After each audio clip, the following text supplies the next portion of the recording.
Welcome to the first training module for the newly released Space Force Manual 36-2905 regarding human performance and readiness. My name is Coach Adam Whistler. I am the Schriever Guardian Resilience Team Strength and Conditioning Specialist, and I'll be leading you through the remainder of this classroom. This first class is specifically designed to provide an overview of the entire SPFMAN or SPF manual so that everyone understands the different key changes that have occurred with the new publication, and then determining a way ahead for how to establish not only Delta Fitness Managers, but also a full and fully functioning unit fitness cell. With that being said, we'll do our overview. So first, we want to look at UFC and a unit fitness cell. So the requirements is that all certified members, so anyone inside, that includes the Delta Fitness Manager, the Unit Fitness Cell Manager, all PFLs, which is Peer Fitness Leaders, all Body Composition Managers, which is BCMs, and then all HPA Administrators, which is a Human Performance Assessment Administrators. All certified members must watch and pass the quiz for this overview module.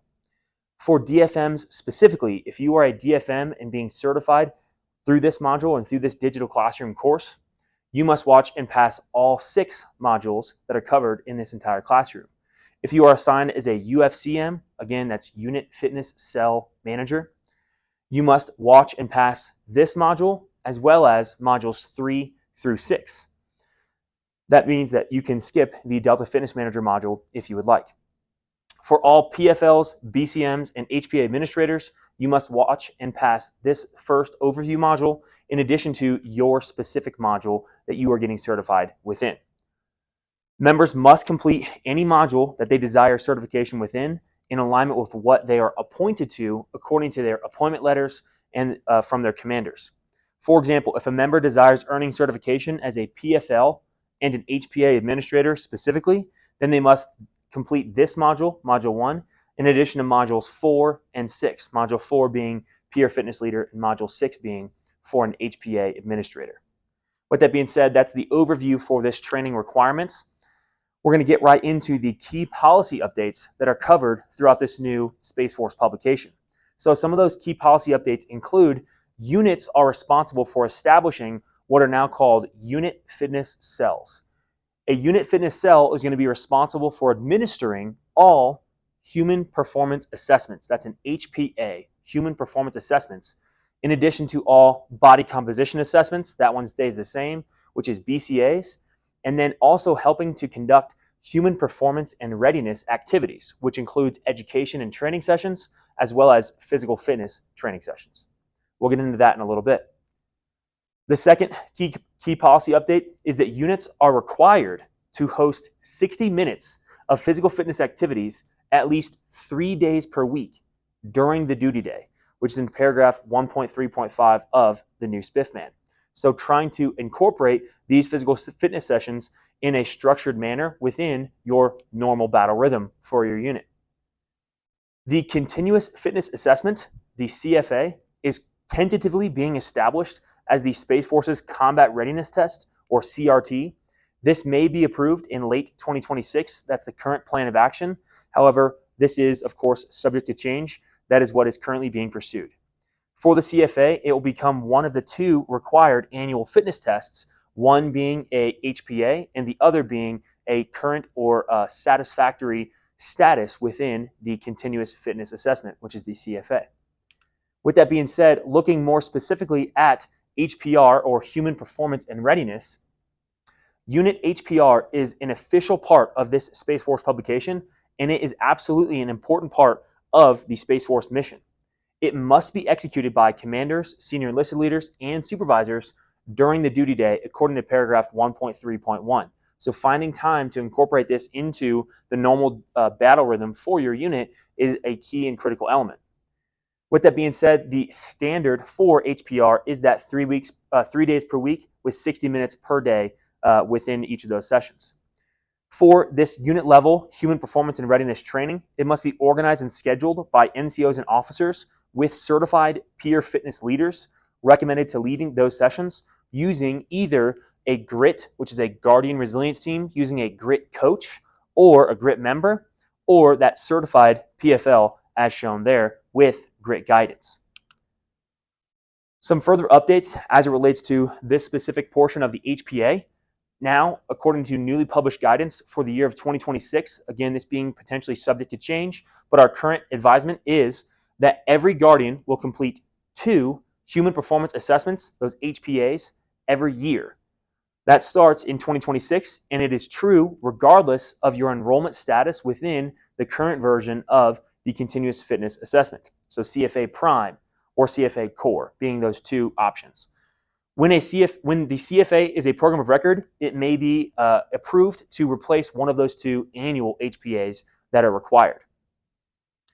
Next, HPA testing will not begin before 1 January 2026. So there's nothing due in this upcoming month of December 2026.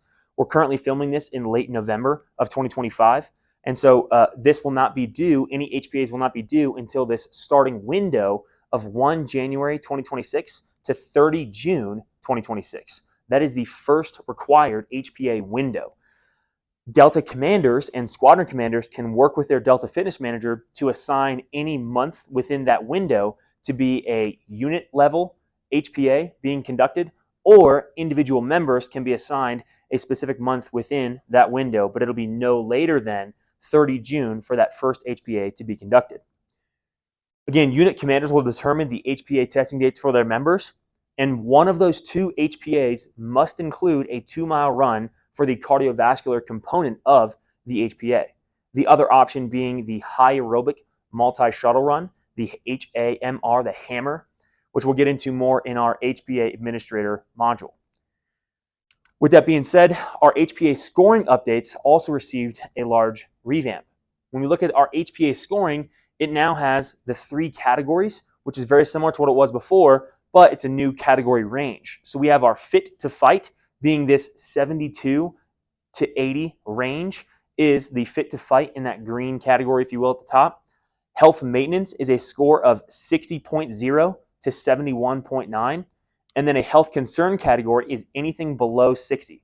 So that's a 59.9 and below, or any minimum component not met. So you may achieve a score of over a 60. However, if a component minimum was not achieved, then that is still a health concern category. All members who score within that health concern category will be due again in 3 months. 3 months, which is an update from the old DAFMAN policies, being for Space Force specifically having 6. Now it is 3 months to retest on that HPA. Now, one additional update for the SPFMAN for Space Force specifically is that those individuals who score in the health concern category will be referred to their local Guardian resilience teams and then be provided a 12-week fitness improvement plan, which is a FIP, that 12-week fitness improvement plan to help them pass their HPA in 3 months from that first assessment. Now, when we look at BCA scoring, so for a body composition analysis, the BCA scoring has also been updated, but mainly and only to the frequency of conducting that BCA. So Guardians will now complete 2 annual body composition assessments, those BCAs. You'll complete the first as normal within your birth month, and then the second during 6 months later. And so every 6 months, it'll be in a routine schedule. It is not combined with your HPA at the exact same time. Now, it may be coincidental that this occurs in the same month as your birth month, being your due month for an HPA assessment. However, that does not necessarily mean that it is combined in the same assessment at the same time. Also, for the Space Force specifically, the BCA is not part of your scoring criteria, as you saw in that previous slide. So Guardians who test high risk, which is identified as a waist-to-height ratio of 0.55 or above, for those BCAs are referred to their local Guardian Resilience Team, Holistic Health Integrator. We'll get into the roles and responsibilities of your GRITs here in a moment, but they will be referred to your GRIT for support. GRITs will then provide a body composition improvement plan, also known as a BCIP. That BCIP for failing any BCAs or assessing as high risk. For Guardians who fail 2 sequential annual BCAs, so without any medical exemptions, they assess high risk on 2 consecutive, they may face administrative actions, including separation from service, but that is up to the unit commander with which that unit belongs. So we want to also take a moment to explain the holistic health approach with which this manual is deriving from. So, as I noted, I'm a Guardian Resilience Team member. I am a strength and conditioning coach on the Guardian Resilience Team. The Guardian Resilience Teams are a part of a larger enterprise movement in a movement called the Holistic Health Approach for the United States Space Force. So, HHA is a science-based framework for the Space Force specifically, which supports readiness across all 8 domains of total force fitness. You can see what those 8 domains are if you wanted to look at paragraph 1.2 in your SPFMAN. But when we look at the operational elements of the HHA approach, we can look at public health capacity and human performance and readiness. So public health capacity is essentially establishing collaborative efforts with local organizations and then also education and training for public health. It's not just about human performance and readiness. It is also about this holistic health approach, of course, where we are also incorporating some elements of mental health as well as collaborating with other agencies, maybe like the Military Family Readiness Center or other MFLACs, mental health providers off-site. You may see other grits being offerings, or including offerings of local agencies. Then the other branch of the holistic health approach is that human performance and readiness, which is what a lot of this SPFMAN focuses on. That human performance and readiness includes education and training specifically for physical fitness and preparation for HPAs.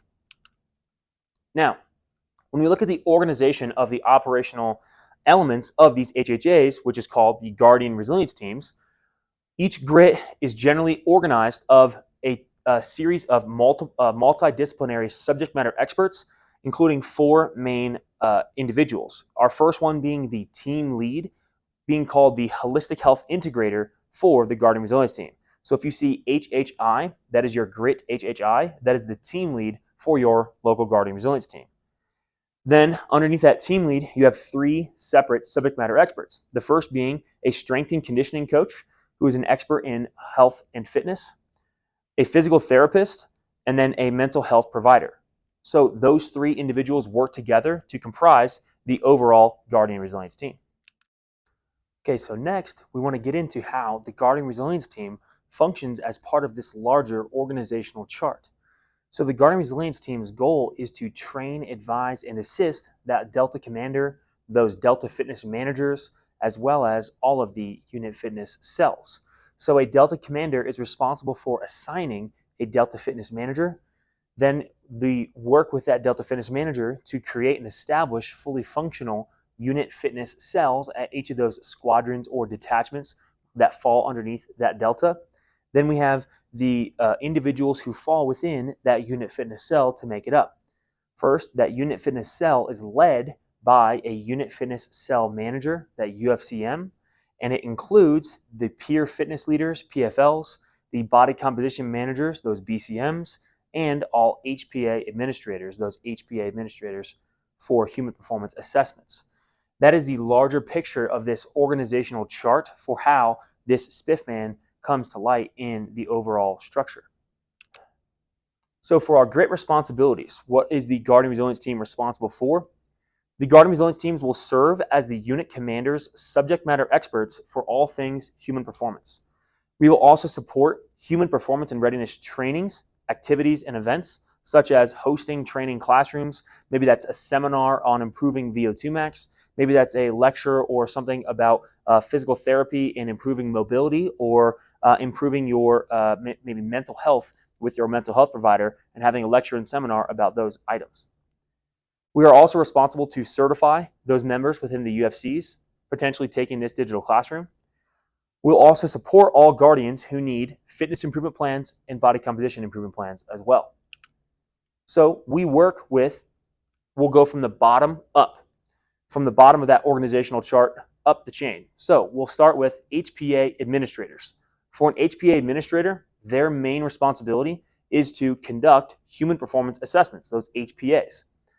Then they will provide the document, the scorecard for that HPA, and the HPA score to their unit fitness cell manager, their UFCM, in order for that UFCM to upload it into MyFitness. And that's the role and responsibility of the HPA administrator. That's essentially in its summation. So that individual is part of the unit fitness cell, and so is the body composition manager. So for our body composition manager, their responsibility is to conduct body composition assessments. They will also log those BCA scores within my body comp, and then they will notify the unit commander of members who are assessing high risk, which is again that 0.55 or above, which we'll cover in the BCM module. They will also be responsible for notifying members in the BSIP those requirements and then connecting them with their local Guardian Resilience team. Another member within the unit fitness cell is the peer fitness leader. This peer fitness leader is the start of an individual who actually needs to maintain a 72 out of 80 or above on that HPA score. They also must attend one continuing education session with the Guardian Resilience teams per quarter within the SPFMAN that specifically states it. So these peer fitness leaders will work with the Guardian Resilience teams on a routine basis to continue to have these education sessions and refine their overall approach.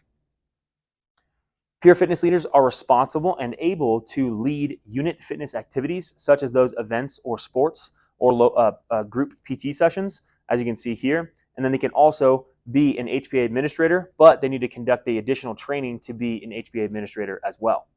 They can also function or facilitate themselves as a BCM. Now, to be highly efficient and potentially more effective, you could have one individual in that unit fitness cell be certified as a PFL, a BCM, and an HPA administrator, but that is not necessarily technically mandated. Now, for our unit fitness cell manager, so those are the three individuals within that unit fitness cell. That unit fitness cell is managed by, of course, the unit fitness cell manager. So the UFCM responsibilities include being an NCO or above, maintaining that HPA score of 72 out of 80 or higher, and then they're the ones who are going to mainly be responsible for validating the fitness screening questionnaire, or FSQ, any exemptions, so any individuals who are maybe on profile or have some sort of exemption for any reason, and then additionally HPA scheduling within MyFitness. This UFCM will also be responsible to ensure all forms are uploaded and HPA scores are entered properly into MyFitness within 5 duty days after conducting the HPA. And then finally, they will be responsible for notifying members of the fitness improvement plan requirements and reporting any HPA failures or those health concern qualifiers into the Delta Commander or the Delta Fitness Manager. So now to look at the Delta Fitness Manager. Again, that UFCM will report these things up into the chain of command for the Delta Fitness Manager to report to the Delta Commander. The Delta Fitness Manager must also maintain that HPA score of a 72 out of 80 or above. They are responsible to appoint those UFCMs or work with the squadrons or detachments to appoint those UFCMs as well. They will ensure all training for UFCMs and other roles has been completed. This includes collecting all that paperwork for the UFC staff within the Delta. So there'll be a very much important element of being a DFM is this management of all those required documents. And then providing those MyFSS access to the UFCMs, which we'll get into more in the DFM specific module. So then that DFM is appointed by the Delta the Delta Commander, and then that Delta Commander will then also work with that DFM to establish UFCs and train personnel within those UFCs. For the required paperwork, again, we'll get into this in every separate module, but as a general overview, for the most part, everyone needs an appointment letter that states that they are being appointed to take on this role, whatever role that may be. They will also need to have a certificate of training, so maybe completing this digital classroom or completing other training in alignment with the Guardian Resilience teams. For DFMs, UFCMs, and HPA administrators specifically, you will need a written order stating that you are assigned to be serving in that capacity. You will also need a DD form 2875 or a SAR form, which is that security and access form, for if you are a DFM or a UFCM. And then you will also need a user agreement to access MyFSS for DFMs and UFCMs as well. And then finally, if you are serving as an HPA administrator or a PFL, you will also need a hands-on training for a CPR and AED certificate. Finally, I want to leave you with this. So that was, of course, a lot of information to take in this overview module. But, of course, you all have access to a Guardian Resilience teams at whatever installation you may be assigned. So you can see here, and you'll have access to these slides as well. You can also see here who you may need to reach out to regardless of what station that you are stationed at, who you need to reach out to connect with the Guardian Resilience Team HHI. And then also if you need to reach out to anybody at HQ. And then again, if you are not located at any of these installations, please refer to our geographically separated unit, HHI, for all OCONUS or CONUS GSUs. And that's Mr. Mark Munger. So thank you for watching this overview module. I hope this gave you a better understanding of all the key policy updates and those changes within this SPFMAN document. Thanks. I'll see you in the next class.